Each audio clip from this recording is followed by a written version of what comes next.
그래서 29절까지 이것을 말씀하고 있습니다. 그러나 하나님께서 세상에 미련한 것들을 택하사 지혜 있는 자들을 부끄럽게 하려 하시고 세상에 약한 것들을 택하사 강한 것들을 부끄럽게 하려 하시며 하나님께서 세상에 천한 것들과 멸시받는 것들과 없는 것들을 택하사 있는 것들을 폐하려 하시나니 이는 아무 육체라도 하나님 앞에서 자랑하지 못하게 하려 하심이라.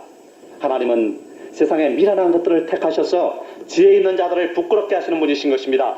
우리같이 미련하고 약한 자들, 천하고 멸시받는 자들, 가진 것 없는 자들을 택하셔서 스스로 지혜 있다고 자부하는 자들을 부끄럽게 하시는 분이에요. 스스로 강하다고, 스스로 귀하다고, 스스로 가진 것 많다고 자부하는 자들을 부끄럽게 하시는 분인 것입니다. 이 하나님께 감사하게 되시기 바랍니다. 그 다음 두 번째 단계는 가시를 제거하는 단계인 것입니다. 이것은 하나님과 이웃의 심령을 찌르는 인격의 가시를 제거하는 것을 의미를 하고 있습니다. 선택을 받아서 수많은 나무들 중에서 배임을 당하고 성소 부근으로 옮겨진 조각목은 그 몸에서 가시를 제거당합니다. 마찬가지로 선택을 받아서 세상 사람들 중에서 배임을 당한 뒤 격리를 당한 그 사람은 교회로 부르심을 입고 세상에서 분리돼서 교회로 옮겨진 뒤 그 뒤에 인격에서 가시를 제거당합니다. 무슨 가시가 있습니까? 예수님을 찌르는 가시가 있어요. 유대인들은 예수님의 손발을 대못으로 찔렀습니다. 머리는 가시관으로 찔렀어요. 옆구리는 창으로 찔렀습니다. 오늘날 우리도 예수님을 찌르는 일이 얼마나 많습니까? 나 외에는 다른 신들을 내게 잊지 말지니라 했는데 이것을 어김으로써 예수님을 찌르고 있습니다. 우상을 만들지 말고 그것을 섬기지 말라 했는데 이것을 어김으로써 찌르고 있어요. 너의 하나님 여호와의 이름을 망령되이 일컫지 말라고 했는데 이 말씀을 어김으로써 예수님을 찌르는 것입니다. 안식일을 기억하여 거룩히 지키라고 했는데 이것을 행하지 않음으로써 예수님을 찌르고 있습니다. 또 무슨 가시가 있습니까? 이웃을 찌르는 가시가 있어요. 혹독한 말로 이웃을 찌릅니다. 혹독한 행위로 이웃을 찔러요.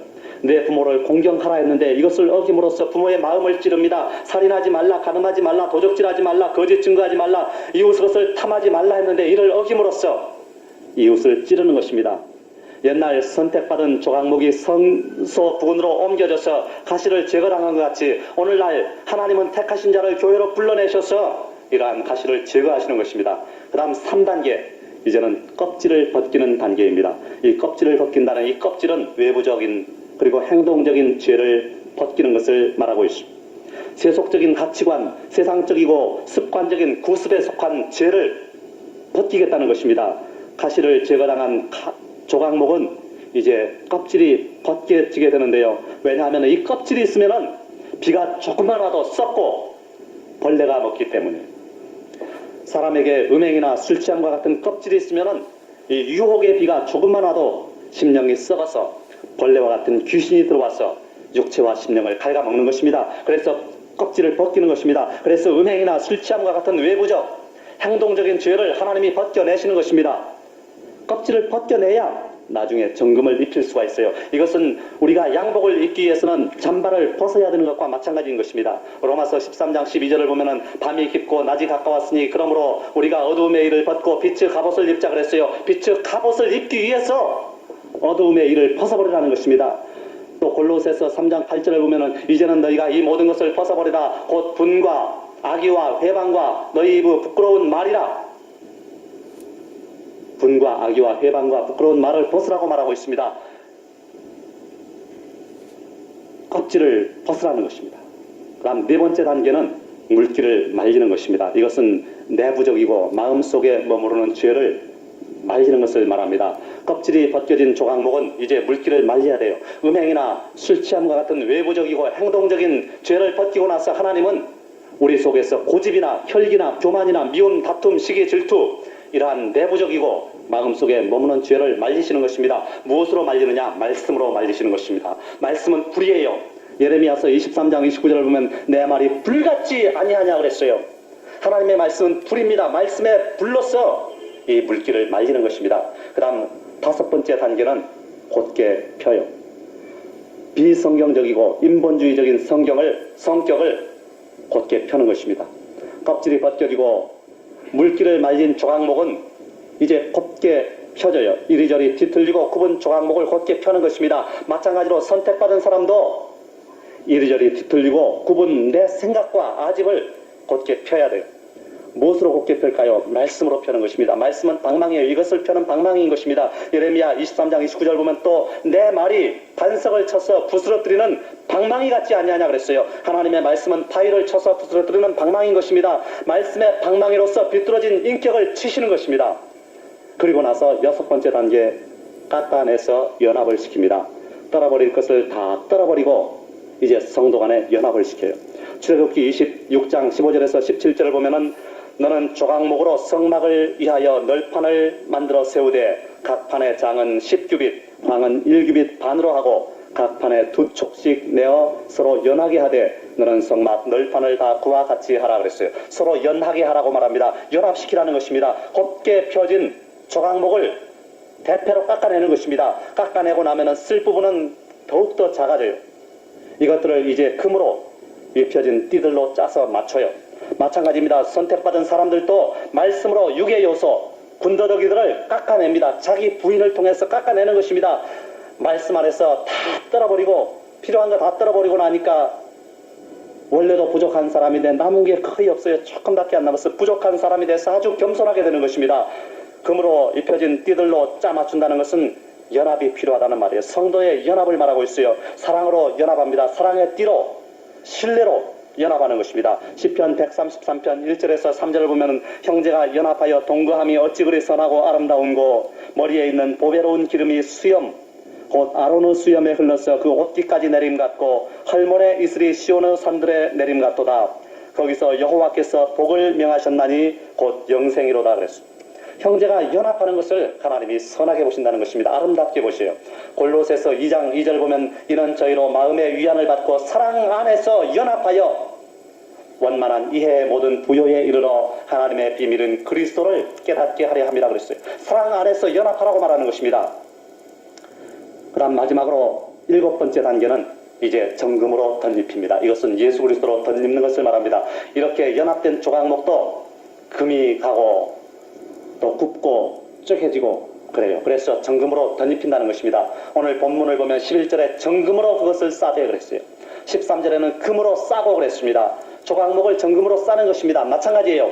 연합된 성도들도 갈라질 수가 있어요. 그래서 예수 그리스도로 덧입히는 것입니다. 그렇게 해서 이제 하나님의 성막 속에 있는 기구들을 만드는 재료가 돼요. 법궤와 그것을 매는 채를 만듭니다. 떡상과 그것을 드는 채를 만듭니다. 널판과 띠를 만들고 성막의 벽과 기둥을 만듭니다. 마찬가지예요. 오늘 우리 성도들도 이렇게 다듬어진 뒤에 하나님의 교회, 하나님의 나라를 구성하는 부속이 되고 부품이 되고 기구들이 되는 것입니다. 정금으로 덧입기 전에 조각목은 썩을 존재입니다. 그러나 정금으로 덧입혀 놓으면 썩지 않고 영원히 존재하는 것입니다. 우리 성도들도 예수님을 덧입기 전에는 죽을 수밖에 없는 존재였어요. 그러나 예수로 덧입고 나면 영원히 죽지 않는 생명, 영생을 얻게 되는 것입니다. 수많은 백향목들은 아름다움을 뽐내고 화려함을 자랑합니다. 그리고 편안한 삶을 누리다가 죽습니다. 잠깐 살다가 죽으면 영원히 썩는 것입니다. 그러나 택함을 받은 조각목은 보잘것이 없습니다. 톱과 도끼로 베임을 받습니다. 낫으로 가지를 제거당하고 껍질을 벗김을 당합니다. 햇볕으로 물기를 말리고 대패로 깎아내서 정금으로 덧입혀서 영구히 보존되는 것입니다. 이것은 우리 성도들의 일생과 어찌 그리 똑같은지 알 수가 없어요. 성도는 조각목입니다. 보잘것없어요. 그런 보잘것없는 사람들이 세상에서 택함을 받고 연단을 받고 법궤 같은 인생으로 변화됐어요. 화목으로밖에 쓸 수 없는 야무지고 삐뚤어진 나무, 가시가 많이 돋은 나무가 정욕의 가시가 제거되고 못된 인격이 다듬어집니다. 그리고 안팎으로 금을 씌우고 법궤로 만들어져서 성전 안에 거한다. 이 얼마나 영광스러운 일입니까? 그러나 금을 벗길 때 그 나무는 조각목에 불과해요. 마찬가지입니다. 성도들도 예수 그리스도를 벗을 때 조각목과 같은 쓸모없는 인간에 불과하다는 사실을 꿈에도 잊지 말아야 되는 것입니다. 자기가 잘나서 오늘날 이렇게 믿고 구원을 얻어서 축복 속에 살고 있다는 착각에 빠지지 말아야 되는 것입니다. 못난 인생을 주께서 낙감당의 사랑으로 선택해 주시고 구원해 주셨으니 내가 이토록 귀한 인생이 되었으니 이 얼마나 감사한가. 이런 감사하는 심령으로 하루하루를 살아가야만 되는 것입니다. 나를 이렇게 만들어주신 하나님께 영광을 돌리는 삶을 살아가야만 되는 것입니다. 기도하시겠습니다. 하나님 아버지,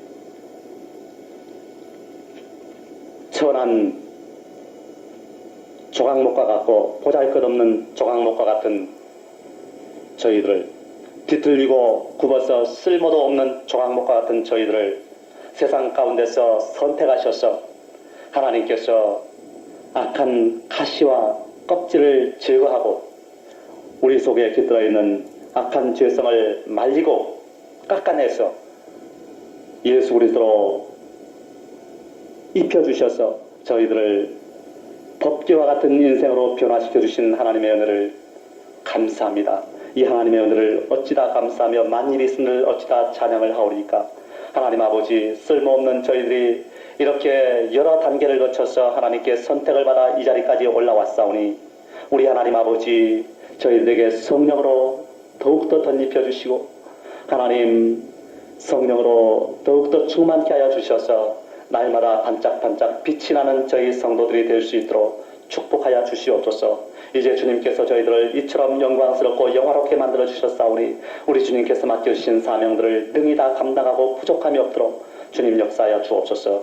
하나님 우리 아버지, 그리고 마지막 날 주님 앞에 설 때에 잘했다 칭찬받는 저희들이 되게 하여 주옵소서. 담대함으로 주님의 보좌 앞으로 걸어가는 저희의 믿음들이 다 될 수 있도록 주님 축복하여 주시옵소서. 거룩하신 우리 하나님 아버지, 이제 또 한 주간이 시작되오니 하나님 아버지, 한 주간 동안도 주님 이름으로 주님 안에서 승리하는 삶을 살아갈 수 있도록 주께서 함께 하시고 축복하여 주시옵소서. 감사하며 예수님의 거룩하신 이름으로 간절히 기도하옵나이다.